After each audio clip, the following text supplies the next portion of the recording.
Greetings from Shed Sound Studio here in rural West Virginia.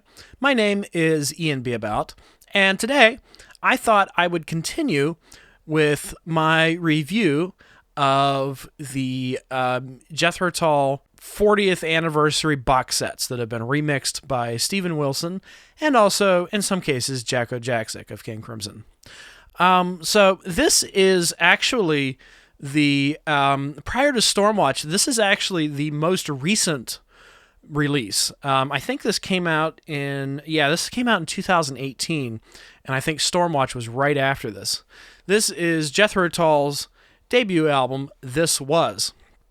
Now, I know what you're saying. You're saying, Ian, what's the point of remixing This Was? What's the point of bringing Jethro Tull's bluesy debut album into surround sound? Well, I will say this. It's not a perfect transfer of format. You do see one difference here, and that is all of the other Jethro Tull albums from Stand Up forward were recorded multi-track. I think probably 16-track at minimum and up going forward. This album was recorded to 4-track, and this does lead to some limitations in the sound quality. For instance, you have all of your drums and your bass guitar on one track. You have your guitar on one track. You have your flute, vocals, and harmonica on one track, and I guess that leaves another track for overdubs. So, you know, again, as when you go to remix this, especially for 5 speakers, 6 including the subwoofer, you do have to make some creative choices. And I feel that, you know, Wilson has done another great job here. And songs like My Sunday Feeling, or Beggar's Farm, or Serenade to a Cuckoo, or even, you know, Song for Jeffrey, come right out of the speakers. And they travel around the room in really, I think, interesting ways. The problem is, I don't think all of it translates. Songs like, I don't know, It's Breaking Me Up, it doesn't sound that great. You know, it really sounds like, you know, this was intended for 2 speakers, not, in this case, 4, because Wilson did eliminate the center channel for this mix. But yeah, I do think it's worth it. The effect is one of sitting in kind of a hip club in the late 60s, like the Marquee, and you're kicking back and just taking in the newest, the latest, the greatest blues musicians to come out of the area.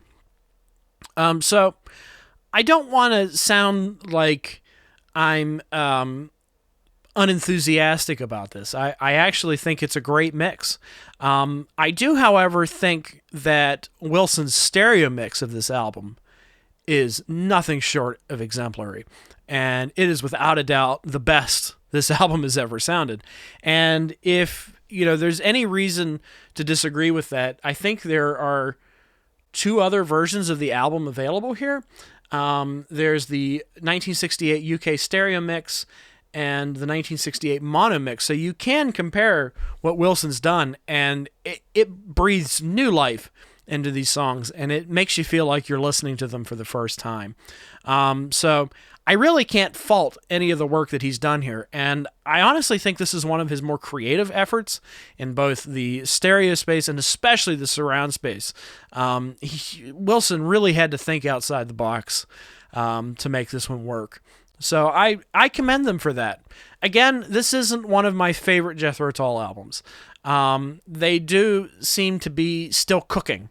They aren't quite ready yet. I feel like Jethro Tull as such emerges with Stand Up, which is the year after that. And in reading the liner notes, it seems like the band agree, with the exception of Mick Abrahams, the original guitarist. He still thinks this is the best album, which, of course, he does. I thought that was really funny that Mick finds the other albums overcomplicated, and you know that he thinks this is the best, while nobody else agrees with him. Everybody else in the band seems to think that it's a good starting point, it's a good stepping stone, but what came after was much more unique. And, you do get the feeling through listening to this that some of the improvisation on the record does wear thin over the course of several listens. Especially, I think I mentioned the song Serenade to a Cuckoo, which is okay. I'm glad that they included it. I actually like Roland Kirk's version better, if you can imagine that. Dharma for One, I love this song, but the drum solo is a bit long in the tooth. My eyes kind of glaze over repeated listens. It's good to hear a couple times, but it's these improvisational elements, again, on a song like Cat Squirrel, that makes this album not one that I return to. I actually, like, before listening to this version for the review, I don't think I'd heard this album in close to 10 years, which makes it one of my least listened to Jethro Tull albums. I like everything starting from Stand Up On so much better, because you do get the feeling like in songs where there's transitions, I think it's Serenade to a Cuckoo I'm thinking of, where there is a shift of the rhythm, and the band just very kind of slowly catch on to it, where if you compare it to a song like Nothing Is Easy off of Stand Up, their transitions are tight, man. They hit those things, and it's right on the money, and they keep going. They navigate all these complexities. And they just didn't have it here yet. They were still learning how to play their instruments. They were learning how to record. They were learning how to write and sing. And so I can't fault them too much for this. Again, there are still some all-time Jethro Tull classics on this record. And they are My Sunday Feeling, Someday the Sun Won't Shine for You, a song that is still performed live. Beggar's Farm, of course, in my opinion, the undisputed highlight of the record, Beggar's Farm. Move On Alone. This is another song that, I'm not sure I would put it in the pantheon of great Jethro Tull songs. It is a Mick Abraham song, but we do see a very important collaborator enter the picture here, and that's Dee Palmer. This is her first arrangement for the band. Dharma for One, another Jethro Tull classic that continued to be played for years after this. And, I mean, a song for Jeffrey. Anybody who grew up listening to Living in the Past, it's almost like you say Jethro Tull, and the melody for Song for Jeffrey jumps in my mind. That it just works that way. I think that, even though Beggar's Farm might be my favorite, A Song for Jeffrey might be the most distinguishing song off of this album. And of course, Round, which is a song that has become sort of the butt of the joke for a lot of Jethro Tull fans. They kind of just pick fun at that one. This is, oddly enough, one of the more successful transfers into the surround sound field, because it does move around the room. It's very punny in the way that it's mixed. So, yeah, again, I kind of have sort of mixed feelings, half lukewarm, half enthusiastic about what the future holds for Tull when it comes to this record.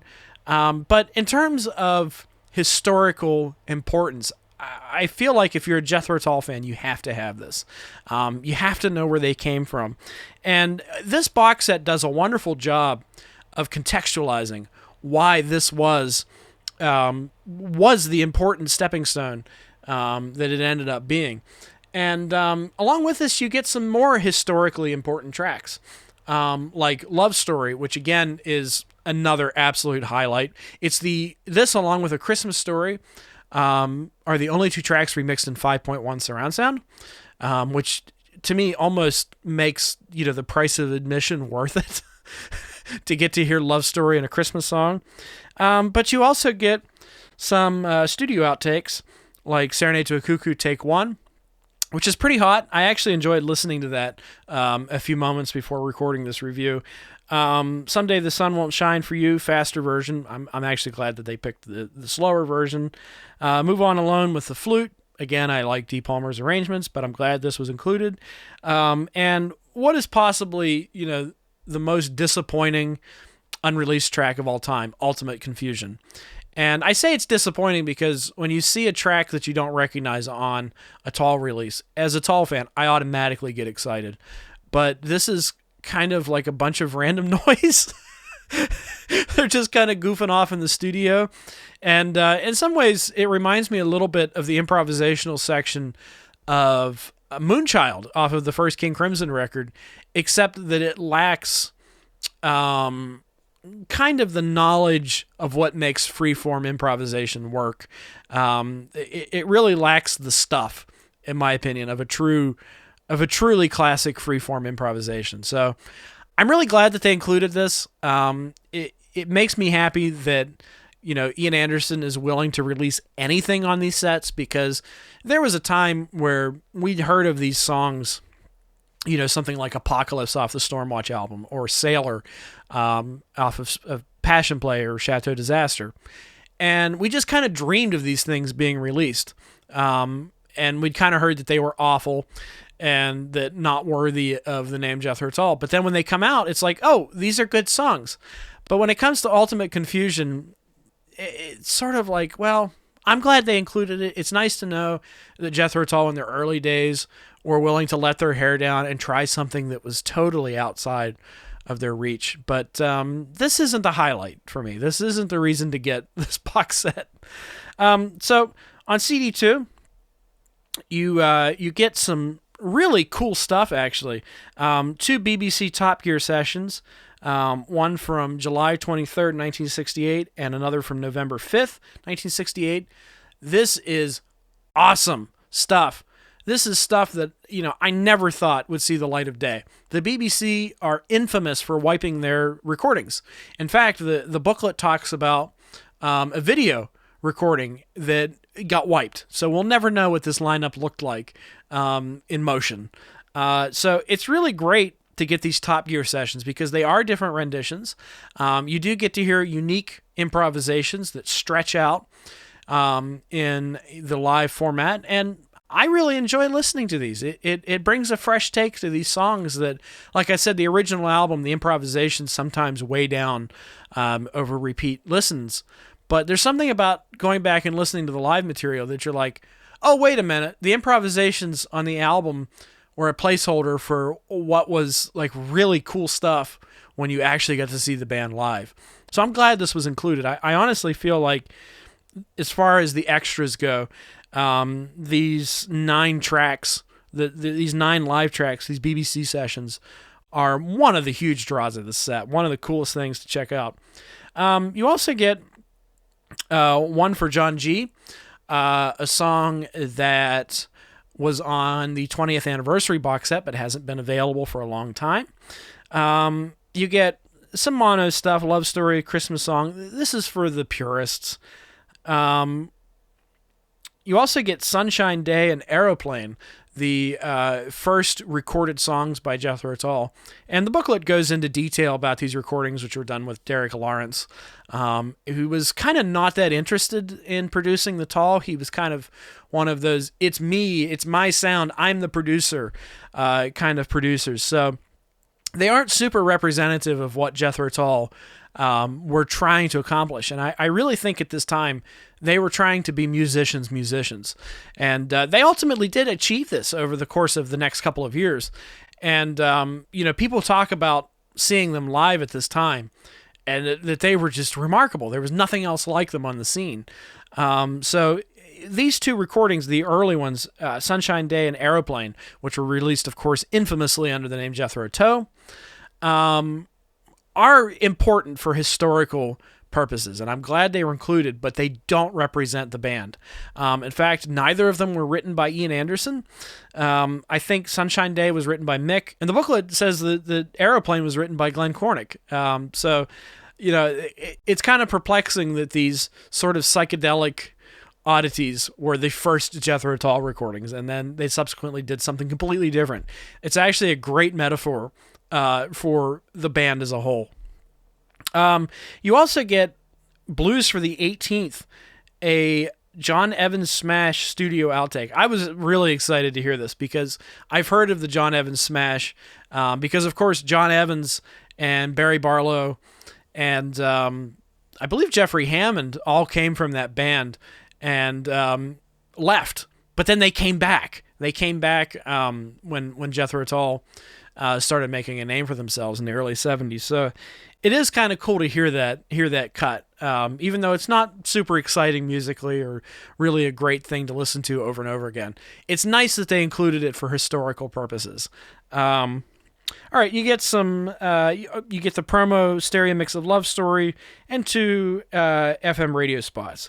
So yeah, my review, in summary, is that if you're a Jethro Tull fan, and especially if you're interested in the origins of the group, you should probably get this.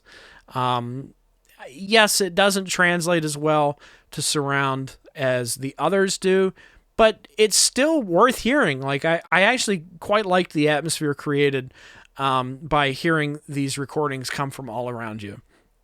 But I really think that the meat of this is the stereo mixes and the BBC sessions that come with it. What a remarkable collection for a band who would go on to do amazing things in the years later. Yeah, check it out. All right. My name's Ian Beabout, and it's been a real pleasure talking with you.